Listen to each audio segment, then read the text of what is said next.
मुंबई ते नागपूर सर्वच निवडणुका आम्ही स्वबळावर लढवू अशी घोषणा उद्धव ठाकरेंच्या शिवसेनेचे संजय राऊत यांनी केली। त्यावर हे उशिरा सुचलेलं शहाणपण असल्याचा टोला शिंदेच्या शिवसेनेचे आमदार संजय गायकवाड यांनी लगावलाय।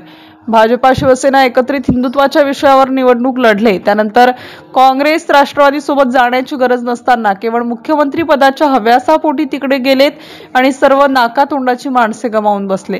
आता स्वबळावर निवडणूक लढवण्याचा निर्णय म्हणजे हे उशिरा सुचलेलं शहाणपण आहे, असं आमदार संजय गायकवाड यांनी म्हटलंय। MCN न्यूज मराठी करिता रवींद्र शिरस्कार, बुलढाणा। हो, महाविकास आघाडीत फूट पडल्याचं जवळजवळ निश्चित झालंय। संजय राऊतांनी घोषणा केली आहे, ते म्हणतात की आगामी सर्व निवडणुका म्हणजे मुंबई पासून ते नागपूर पर्यंत सर्व निवडणुका आम्ही स्वबळावर लढणार आहोत। हे फार उशिरा सुचलेलं शहाणपण आहे।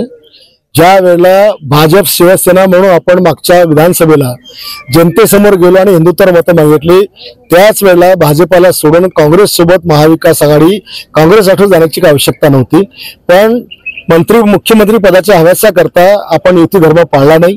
महाराष्ट्राच्या जनतेच्या पाठीमध्ये खंजर खुपसला आणि आपण त्या ठिकाणी मतदारांशी आपण त्यांच्या मतांची प्रतारणा केली आणि म्हणून ह्या गोष्टी तुम्ही तेव्हाच करायला पाहिजे होत्या। आज सगळं संपल्यावर तुम्ही करून झालेले आहेत। आता तुम्ही सोबत लढले तर लढाई करता आता बळ तरी किती शिल्लक राहणार आहे?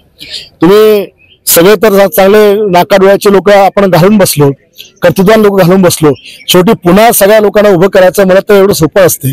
आणि म्हणून हा जो त्यांनी निर्णय घेतलेला आहे स्वबळावर लढायचा, हिंदुत्वाचा लढायचा, शिवसेनेचा जन्मच हिंदुत्व करता आलाय, म्हणून तुम्ही काँग्रेस आणि महाविकास समजून ते पाप केलं हिंदुत्व सोडायचं, ते त्यांनी आता काही काळांना उशिराशी त्यांना जी बुद्धी आली, ह्या सगळ्या विषयावर त्यांनी कायम राहावं, तेच महाराष्ट्राला अपेक्षित आहे।